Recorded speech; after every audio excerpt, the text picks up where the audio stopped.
Hello guys, welcome to Memo's Tutorials.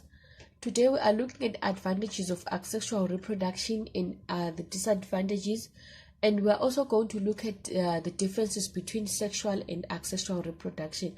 So firstly, on asexual reproduction, when we're looking at the advantages, number one, there are no any gametes that are needed for asexual reproduction to take place. Number two, plants grow quickly.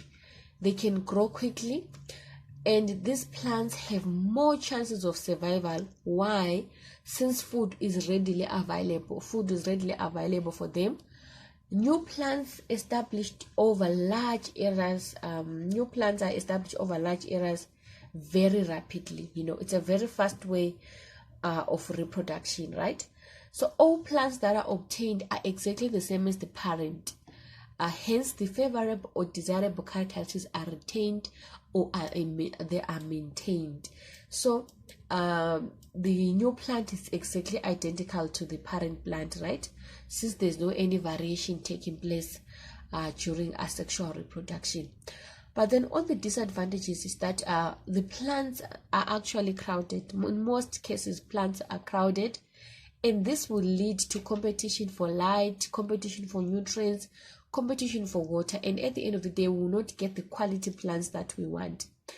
Another thing, there is no genetic variation, so adaptation to changing environment, it's unlikely, because there's no genetic variation that takes place. Chances are high. Remember, our environment is changing on a daily basis, and these plants, they've got to adapt. So for this one to adapt, for an asexually reproduced plant to adapt, it becomes very, very difficult, because there is no genetic variation that takes place as they reproduce each other, right? All plants are identical and may be viable to attack by the same pests and diseases. Imagine the whole hectare, it's beans that are very identical, not beans. That's a very wrong example, because that's seeds. It's the sugar cane, the same sugar cane, from cuttings.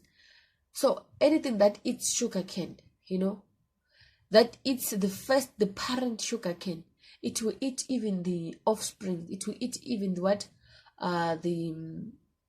new what can I say? The ones that have been produced, right? The one that have been produced from the cutting of from that original, it is going to eat the whole hectare of of the field, because there's nothing different. They are exactly the same. So diseases, they will affect the whole field, right? The same way, because they are not different at all.